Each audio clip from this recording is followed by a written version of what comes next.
തുടങ്ങിയ ദിവസം മുതൽ വലിയ പ്രക്ഷുബ്ധമാണ്. സർക്കാരിനെതിരായ വലിയ പ്രതിഷേധത്തിലാണ് പ്രതിപക്ഷ എംഎൽഎമാർ. പക്ഷേ എംപിമാർ പ്രതിപക്ഷ എംപിമാരെ സസ്പെൻഡ് ചെയ്തുള്ള നീക്കമാണ് സർക്കാരിന്റെ ഭാഗത്തു നിന്നുള്ളത്. കോൺഗ്രസിന്റെ ഭാഗത്തു നിന്ന് ഇനി 10 എംപിമാർ മാത്രമാണ് സഭയിലുള്ളത്. ബാക്കി എല്ലാവരും സസ്പെൻഷനിലാണ്. ഇന്നും പ്രക്ഷുബ്ധമായേക്കും. പാർലമെന്റ് ചേംബറിൽ പ്രവേശിക്കരുത് സസ്പെൻഷനിലായ എംപിമാർ എന്ന ലോക്സഭാ സെക്രട്ടേറിയറ്റ് ഇതിനകം സർക്കുലർ ഇറക്കി കഴിഞ്ഞു. പ്രതിഷേധിക്കുന്ന എംപിമാർക്കെതിരെ ഇന്നും ഒരുപക്ഷെ നടപടി ഉണ്ടായേക്കും. സസ്പെൻഷൻ നടപടിയെ ശക്തമായി പ്രതിരോധിക്കാനാണ് ഇന്നലെ ചേർന്ന ഇന്ത്യ മുന്നണിയുടെ യോഗം തീരുമാനിച്ചിട്ടുള്ളത്. സുവി വിശ്വനാഥൻ ചേരുന്ന. സുവി, പ്രതിഷേധം ഒട്ടും കുറയ്ക്കില്ല. സ്വാഭാവികമായും വലിയ പ്രതിഷേധം, സമാനതയില്ലാത്ത തരത്തിൽ സർക്കാരിനെതിരായ പ്രതിഷേധം പ്രതിപക്ഷത്തിന്റെ, പ്രത്യേകിച്ച് ഇന്ത്യ മുന്നണിയുടെ കരുത്തിലൊക്കെ നടക്കുന്നുണ്ട്. പക്ഷേ എംപിമാരുടെ കുറവുണ്ട് പാർലമെന്റിൽ ഈ പ്രതിഷേധിക്കാൻ.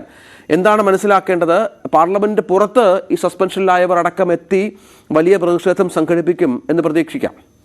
തീർച്ചയായും അത് തന്നെ നമുക്ക് പ്രതീക്ഷിക്കാം രഞ്ജിത്ത്. പാർലമെന്റിന്റെ സുരക്ഷാ വീഴ്ചയെ ചൊല്ലി ഇന്നും പാർലമെന്റ് പ്രക്ഷുബ്ധമാകാനുള്ള ഒരു സാധ്യതയാണുള്ളത്. പുറത്ത് വന്ന് എംപിമാർ പ്രതിഷേധിക്കാൻ സാധ്യതയുണ്ട്. 141 എംപിമാരാണ് നിലവിൽ സസ്പെൻഷനിലുള്ളത്. ഇതിൽ 95 ലോക്സഭാ എംപിമാരും 46 രാജ്യസഭാ എംപിമാരും ഉൾപ്പെടുന്നുണ്ട്.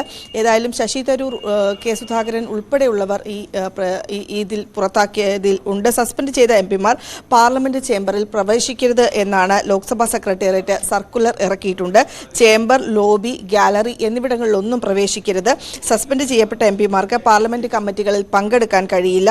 ഇവർ നൽകിയ നോട്ടീസും സസ്പെൻഷൻ കാലയളവിൽ പരിഗണിക്കേണ്ട എന്നൊരു തീരുമാനം എന്നാണ് ഈ സർക്കുലറിൽ അറിയിച്ചിരിക്കുന്നത്. ഏതായാലും അമിത്ഷാ പാർലമെന്റിൽ സുരക്ഷാ വീഴ്ച സംബന്ധിച്ച് അമിത്ഷാ പാർലമെന്റിൽ പ്രസ്താവന നടത്തണം എന്ന കാര്യത്തിൽ ഈ പ്രതിപക്ഷം ഉറച്ചു നിൽക്കുകയാണ്. ആ ആവശ്യം ഉന്നയിച്ചുകൊണ്ട് ഇന്നും ബാക്കിയുള്ള എംപിമാർ സഭ ബഹിഷ്കരിക്കുകയും പാർലമെന്റിന് പുറത്ത് പ്രക്ഷോഭം സംഘടിപ്പിക്കാനുള്ള ഒരു സാധ്യതയുമാണുള്ളത്. കഴിഞ്ഞ ദിവസം ഇന്നലെ ചേർന്ന ഇന്ത്യ മുന്നണി യോഗവും ഈ പ്രക്ഷോഭം ശക്തമാക്കാനുള്ള ഒരു തീരുമാനമാണ് എടുത്തിരിക്കുന്നത്. രഞ്ജിത്ത്, ഒപ്പം ഇന്നലെ മല്ലികാർജുൻ ഖാർഗെയെ മുന്നിൽ നിർത്തിയുള്ള ഒരു പോരാട്ടമാണ് ഇന്ത്യ മുന്നണി പ്രതീക്ഷിക്കുന്നത്. അത് മമതാ ബാനർജി പ്രപ്പോസ് ചെയ്യുന്നു. അരവിന്ദ് കെജ്രിവാളിന്റെ പിന്തുണയുണ്ട്.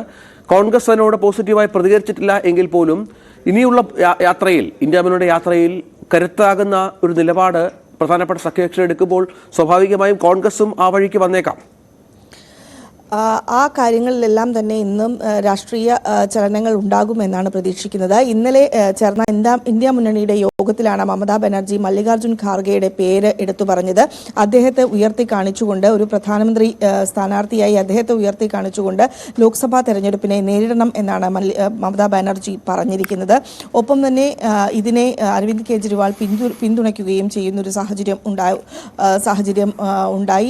കഴിഞ്ഞ ദിവസം, അതായത് കഴിഞ്ഞ തെരഞ്ഞെടുപ്പുകളിൽ പരാജയമുണ്ടായി എങ്കിൽ പോലും കോൺഗ്രസിനെ വിമർശിക്കാതെ കോൺഗ്രസിനെ കൂടെ നിർത്തിക്കൊണ്ടുള്ള ഒരു നീക്കത്തിലേക്കാണ് ഈ പ്രതിപക്ഷ കക്ഷികളെല്ലാം തന്നെ കടന്നിരിക്കുന്നത്. ഏതായാലും മല്ലികാർജുൻ ഖാർഗെ ഇതുമായി ബന്ധപ്പെട്ട് പോസിറ്റീവായി ഒന്നും പ്രതികരിച്ചിട്ടില്ലെങ്കിലും ഇതുമായി ബന്ധപ്പെട്ടുള്ള കൂടുതൽ തുടർ നീക്കങ്ങൾ ഇന്ന് ഉണ്ടായേക്കുമെന്നാണ് പ്രതീക്ഷിക്കുന്നത്. രഞ്ജിത്ത്, ശരി. സുവി വിശ്വനാഥാണ് വിവരങ്ങൾ പങ്കുവച്ചത്.